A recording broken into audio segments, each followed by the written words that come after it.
أعوذ بالله من الشيطان الرجيم. بسم الله الرحمن الرحيم. خلق السماوات والأرض بالحق يكبر الليل على النهار ويكبر النهار على الليل وسخر الشمس والقمر كل يجري لأجل مسمى ألا هو العزيز الغفار. خلقكم من نفس واحدة ثم جعل منها زوجها وأنزل لكم من الأنعام 8 أزواج يخلقكم في بطون أمهاتكم خلقا من بعد خلق في ظلمات 3 ذلكم الله ربكم له الملك لا إله إلا هو فأنا تصرفون. صدق اللہ العظیم. یہ سورۃ الزمر کی آیت نمبر 5 اور آیت نمبر 6 آپ حضرات کے سامنے تلاوت کی گئی ہے. گزشتہ درس میں یہ بات چل رہی تھی کہ جو مشرکین ہے وہ اس نادانی کے اندر مبتلا ہوتے ہیں کہ اللہ پاک تک پہنچنے کے لیے شاید ہمیں ضرور کسی نہ کسی واسطے کی اور رابطے کی ضرورت ہے. لہذا وہ جن بتوں کی عبادت کرتے تھے ان کے سامنے جھکتے تھے، تو جب ان سے کہا جاتا تو وہ کہتے ہیں ہم تو صرف اس لیے ان کے سامنے جھکتے ہیں الا لیقربونا الی اللہ زلفا، کہ یہ ہمارے بنائے ہوئے بت ہمیں اللہ تعالیٰ کے قریب کر دیں مرتبے کے اعتبار سے، کیونکہ اللہ تو بہت بڑے ہیں، براہ راست اللہ سے رابطہ کیسے ہوگا. لہٰذا ہم بیچ میں یہ واسطہ استعمال کر لیتے. گویا انہوں نے اللہ پاک سے تعلق کو ایسے سمجھا جیسے دنیا میں انسان کسی بڑے سے تعلق بنانے کے لیے کوئی واسطہ ڈھونڈتا ہے. یہ نادانی تھی، اس لیے کہ اللہ پاک اپنے بندوں کے بے حد قریب ہے. بندہ ہاتھ اٹھاتا ہے اللہ پاک سے جڑ جاتا ہے، کسی واسطے کی کسی رابطے کی ضرورت نہیں. تو اتنی بڑی اللہ کی ذات لیکن بندوں سے اتنی محبت کرنے والی، اور اس پوری کائنات کے نظام کو اور پھر خود اس انسان کے وجود کو بنانے والی ذات بھی کس کی ہے؟ اللہ پاک. کائنات بھی اس نے بنائی، انسان کو بھی اس نے بنایا. تو انسان اس کائنات پہ نظر ڈالے تو اللہ کی قدرت ہے، اپنے وجود پہ نظر ڈالے تو اللہ کی قدرت ہے. تو ان دونوں آیات میں اللہ پاک نے انسان کو اس کائنات اور خود اس کے اپنے وجود کی طرف متوجہ کیا. ان آیات کا ترجمہ ہے خلق السماوات والارض بالحق، اسی ذات نے پیدا کیا آسمانوں کو اور زمین کو حکمت کے ساتھ.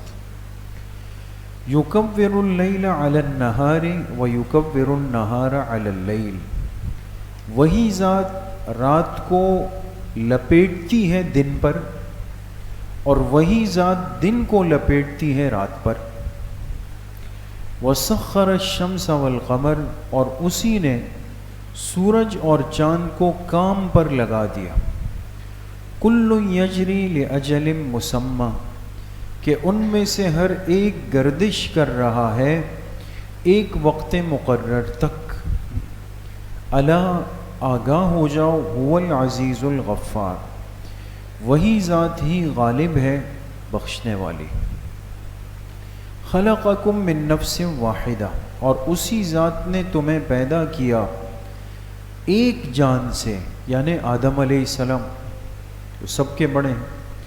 ثم جعل منها زوجها، پھر اسی ایک جان سے ان کی بیوی حضرت حوا کو پیدا فرمایا.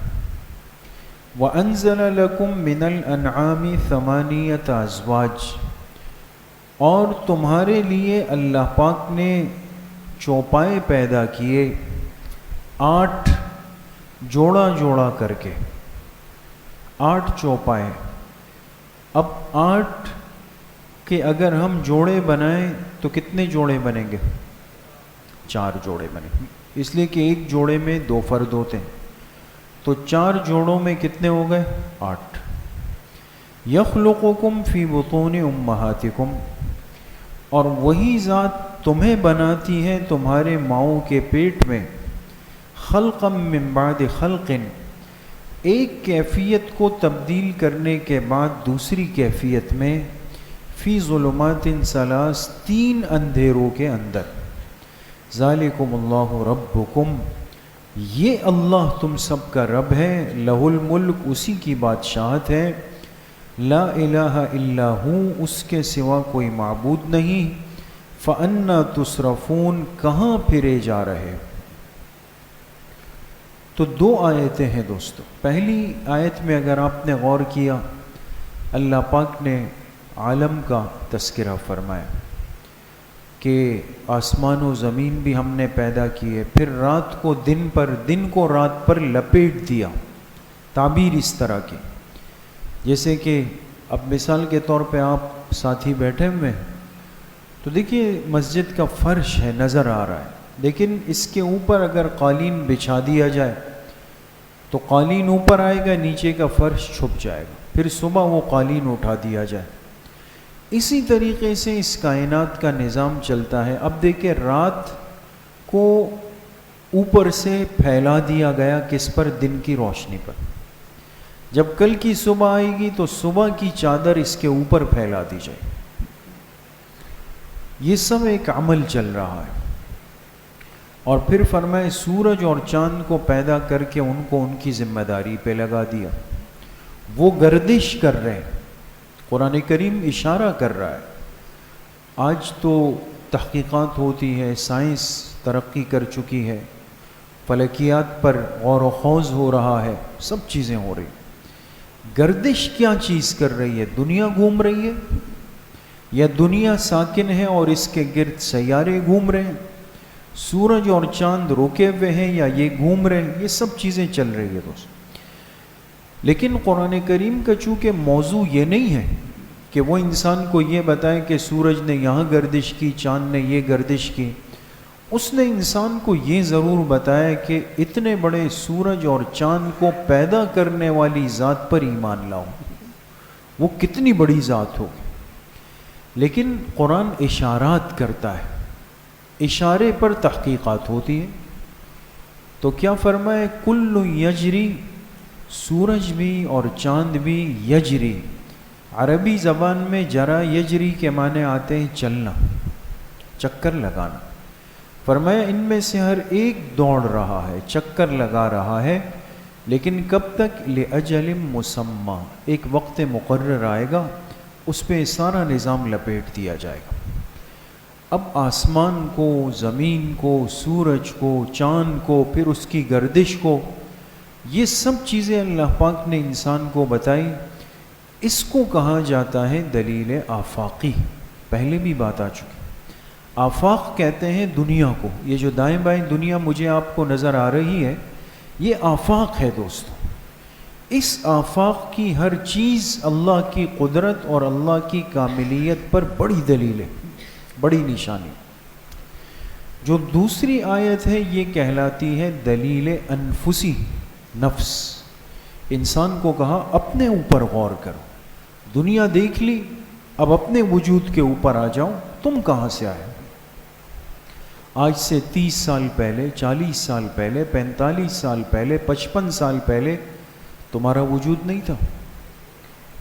تو اس لیے آج آپ اپنے ڈیٹ آف برتھ دیکھتے ہو، اس میں ایک تاریخ لکھی ہوئی کہ بھئی 10 دسمبر 1970.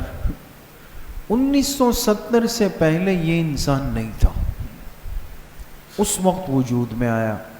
اب سوال یہ کہ اس انسان کو وجود کس نے دیا اور کیسے دیا؟ تو قرآن کریم اتنی اللہ پاک کی ایک جامع کتاب ہے اور آسان اور مختصر، لمبی بات نہیں. شروع کہاں سے کیا؟ ہم سب کے جد امجد سے، بڑے دادا جان سے. حضرت آدم علیہ السلام سے، فرمائے تم سب کے سب تو ایک انسان سے ہو، اور وہ کون ہے؟ حضرت آدم علیہ السلام۔ پھر یہ سمجھایا کہ صرف انسان کے آگے جو نسل بڑھتی ہے اس کے لیے مرد کا وجود کافی نہیں، اللہ پاک کا ضابطہ اور اصول یہ کہ عورت ہو، تو فرمایا کہ وَجَعَلَ مِنْهَا زَوْجَهَا، اسی پہلے انسان سے اللہ نے ان کی بیوی یعنی حضرت حوا کو پیدا فرمایا۔ تو وہ ہم سب کے ماں باپ ہو گئے، سب کے، وہاں سے چلے۔ پھر کیا کیا؟ پھر اللہ پاک نے اپنی ایک نعمت ذکر کی کہ تمہارے لیے ہم نے چوپائے، ہم نے جانور انزلا، ہم نے اتارے ہیں۔ اب اتارنا جو عمل ہوتا ہے یہ تو اوپر سے ہوتا ہے، اب چوپائے اوپر سے آئے، کیا مطلب؟ ایک مطلب تو اس کا یہ لکھا کہ اوپر سے آنے سے مراد ان کے پیدا کرنے کا حکم اوپر سے آئے، احکامات تو اوپر سے فرشتوں کے ذریعے سے آتے ہیں، پیدا ہو۔ بعض حضرات نے فرمایا چونکہ دنیا کی ہر جاندار چیز کے وجود میں، تخلیق میں، پیدائش میں، بڑے ہونے میں مین کردار کس کا ہے؟ پانی کا ہے، اور پانی کہاں سے آتا ہے؟ جی اوپر سے آتا ہے۔ بارش اوپر سے ہوتی ہے نا یا نیچے سے ہوتی ہے؟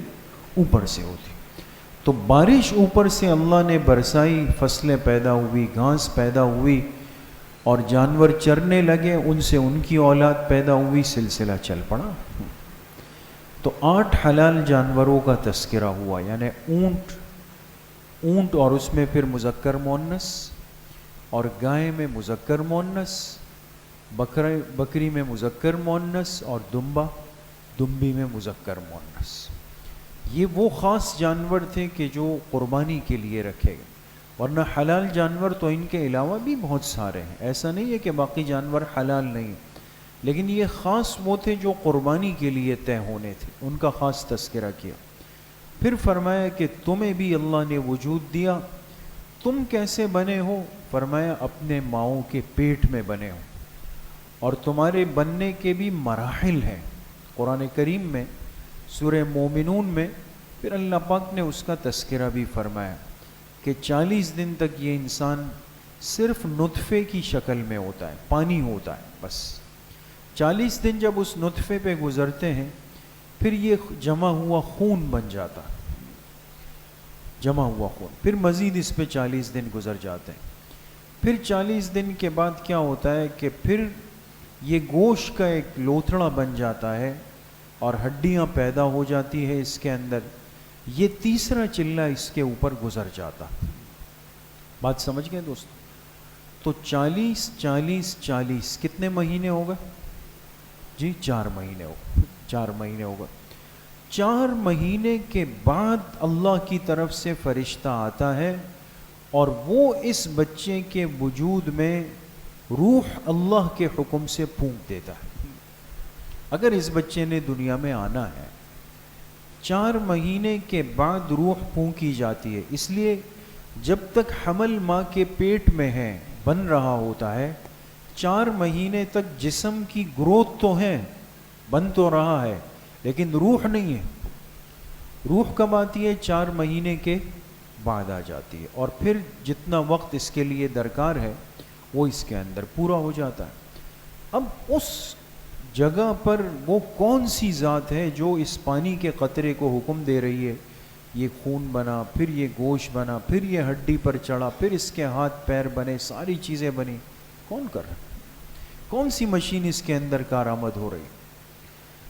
اور پھر فرمایا کہ فی ظلمات ثلاث، یہ 3 اندھیروں کے اندر یہ عمل ہو رہا ہے۔ ماں کے پیٹ، جو پیٹ کی جو کھال ہے، یہ ایک اندھیرا ہے، اور پھر اللہ پاک نے اس عورت ذات کے وجود کے اندر ایک رحم کی جگہ بنائی، رحم جہاں پر حمل ٹھہرتا، اور اس رحم کے اندھیرے کے اندر پھر ایک باریک جھلی ہوتی، جھلی باریک سا پردہ ہوتا ہے، اس باریک جھلی کے اندر یہ نطفہ ٹھہرتا ہے اور اسی کے اندر بن رہا ہوتا ہے۔ اندازہ لگائیں، آج انسان اپنے بچے جب دنیا میں آتا ہے اس کی حفاظت کے لیے کتنا نرم گرم بستر گدا لیتا ہے، ایک گر نہیں جائے، اس کے لیے جو جھولا لگاتا ہے، چیزیں لگاتا ہے، وہ ہر چیز نرم رکھتا ہے، موٹی رکھتا ہے. کیوں؟ بھئی یہ کہیں گر نہیں جائے، نقصان ہو جائے گا. ہر بچے کو بچہ پکڑاتا ہی نہیں ہے، گرا نہیں دے.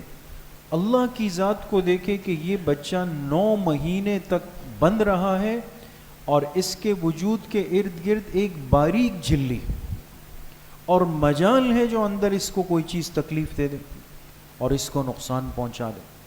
ایسا اللہ پاک اس کو محفوظ کر دیتے. تو ان 3 اندھیروں کے اندر اس بچے کا وجود بن رہا ہے، اس کو غذا مل رہی ہے، اس کو سانس مل رہی ہے، اس کا دل حرکت کر رہا ہوتا ہے. آج تو دیکھیں نا جتنی ترقی ہوتی جا رہی ہے، اگر انسان تھوڑا سا بھی اگر جس کو کہا جائے کہ وہ اپنے دل دماغ کے ساتھ مخلص ہو، تو کہتے ہیں نا آج دنیا کا کوئی ڈاکٹر ایمان لائے بغیر نہیں رہ سکتا. اس لیے کہ آج اتنی مشینیں لگا کر تب جا کے ان کی نظر پڑتی ہے کہ ایک بچہ بن رہا ہے. ہر مہینے الٹرا ساؤنڈ ہوتا ہے، کیفیت بتائی جاتی ہے. لیکن یہ ڈاکٹر اگر صاحب ایمان نہیں ہے، اللہ سب کو ہدایت نصیب فرمائے، تو یہ سوچتا نہیں ہے کہ اس 3 اندھیروں کمروں کے اندر وہ کون سی چیز ہے جو اس بچے کے دل کی دھڑکن چلا رہی ہے، اس کو سانس دے رہی ہے، اس کو غذا دے رہی ہے، اس کا جسم بن رہا ہے، سب چیزیں اس کی بن رہی ہے اندر. اتنی بڑی ذات اللہ پاک کی قدرت ہے. تو اس لیے میرے عزیزوں، دوستوں، بزرگوں، چاہے ہم دائیں بائیں کی دنیا کو دیکھیں تو بھی اللہ کی قدرت کے مظاہر ہیں، اپنے وجود کو دیکھیں تو اللہ کی قدرت کے مظاہر ہیں.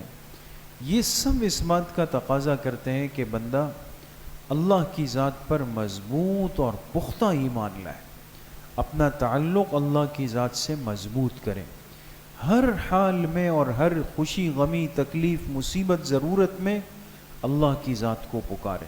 اللہ کے علاوہ کوئی نہیں جو اتنی صنعت، اتنی کاریگری اور اتنی کاموں پر جو قادر ہو سکے دوست. ورنہ آج دنیا نے کتنی کوشش کی کہ ہم اپنی محنت سے انسان کو وجود دے دیں یا مصنوعی آلات بنا لیں. ناکام، سالوں کی کوششیں چل رہی، لیکن ایک اللہ کی ذات ہے، وہ ایسا خوبصورت انسان بنا دیتی. اللہ کریم مجھے بھی آپ سب کو صحیح عمل کی توفیق نصیب فرمائے. الحمدللہ رب العالمین، الصلاۃ والسلام علی سید